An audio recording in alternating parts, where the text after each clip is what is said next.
এ ভাই কে আছিস রে, তাড়াতাড়ি কর, আর চেপে রাখতে পারছি না। আরে ভাই তুই আবার ঢুকলি কেন? এ ভাই দাঁড়া দাঁড়া, পুরো ক্লিয়ার হয়নি, আমাশা হয়েছে তো, থেকে থেকে বেরোচ্ছে। ভাই তুই বেরো তো, আমি এত চাপের মধ্যে রয়েছি আর ও 1 ঘন্টা ধরে পুচুত পুচুত করে করছে। এই যে ও ম্যাডাম, ব্যাপারটা কি হলো? Ladies first. শালা আমি 1 ঘন্টা ধরে লাইনে দাঁড়িয়ে আছি আর এক্ষুনি এসে বলে কিনা লেডিস ফার্স্ট। Ladies first. না আর সহ্য হচ্ছে না।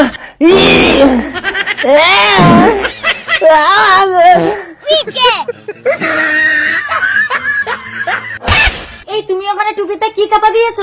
কই কিছু না তো। কিছু না, কই দেখি। আরে আরে তুলো না, টিয়া পাখি আছে উড়ে পালাবে। তুমি একটু টুপিটা লক্ষ্য রাখো, আমি একটা খাঁচা জোগাড় করে আনি। টিয়া পাখি না, লেডিস ফার্স্ট। ও আসার আগে টিয়া পাখিটাকে ধরে আমি বাড়ি নিয়ে চলে যাব। টুপিটা বেশি উঁচু করলে পাখিটা উড়ে যাবে, অল্প উঁচু করে হাত গলিয়ে খপ করে ধরে নেব।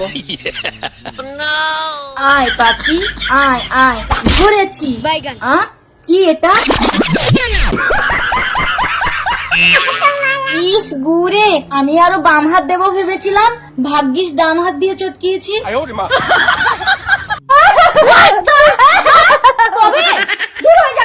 তোর মতো স্বামীর আমার দরকার নেই। তা যদি বাচ্চা না হয় তো আমি কি করবো? আমি কি করবো? লোকেদের স্বামীরা কত কত মেয়েদের মা বানিয়ে দিচ্ছে, আর তুমি সামান্য আমাকে একটা বাচ্চা দিতে পারছো না। আমার দ্বারা হচ্ছে না, তখন অন্য একটা লোক দিয়ে না না অন্য লোক ধরে নেবো যদি, তুই কি ঘরে বসে বসে গেলবি? যা জলে ডুব দিয়ে মরবি, যা যাবে না। বাবা এত জলে যদি ডুব দিয়ে মরি আমি মনে হয় আর বাঁচবো না। তুমি কে? আমি দেবী ষষ্ঠী, আত্মহত্যা মহাপাপ। না আমার বউ আমাকে মরতে বলেছে। কি ওটা? এটা কুসুম ফল, বাড়ি গিয়ে তোর বউকে খাইয়ে দিবি, তোর বউয়ের গর্ভে সন্তান আসবে। সবাই আমার সঙ্গে মজা করে, কুসুম ফল খেলে নাকি বউয়ের পেটে বাচ্চা আসবে। এই বেটা, দেবী ষষ্ঠী কখনো কাউকে মিথ্যে বর দেয় না। দাঁড়াও, মিথ্যে কথা বলে পালাচ্ছ কেন? ঠিক আছে, আমি এক্ষুনি এই কুসুম ফলটা খেয়ে সত্য মিথ্যা প্রমাণ করে নেব।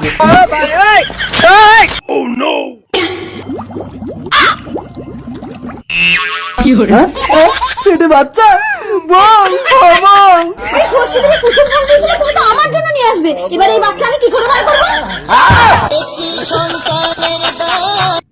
তোমার সাহস তো মন্দ না, আমি তোমার স্বামী থাকতে থাকতে তুমি আরেকটা বিয়ে করে আসলে। কেন? মেয়েরা যদি 2 সতীনের সংসার করতে পারে, তোমরা কেন 2 ভাতারের ঘর করতে পারবে না? তার মানে তুমি দুজনকে নিয়ে এক বিছানায় ঘুমাবে? হ্যাঁ, ও পাশ মোড়া দিলে তুমি আশ মোড়া দেবে, আর তুমি আশ মোড়া দিলে ও পাশ মোড়া দেবে। আচ্ছা ঠিক আছে, তোমরা ঘরে উঠে এসো। আরে নতুন স্বামী, তুমি বমি করছো কেন? পুরাতন স্বামী ছুটে এসো। Hello doctor. মুন্না ভাই আগুরম বাবু, আপনার স্ত্রী মা হতে চলেছে। ডাক্তারি মারাচ্ছ? পুরুষ মানুষকে চেক আপ করে মা হতে চলেছে? পুরুষ মানুষ? কই দেখি।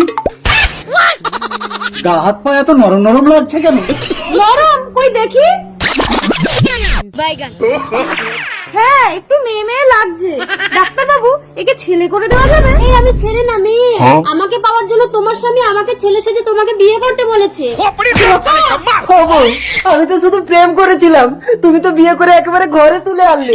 ডাক্তারের ভাষায় একে বলে চুলকে ঘা।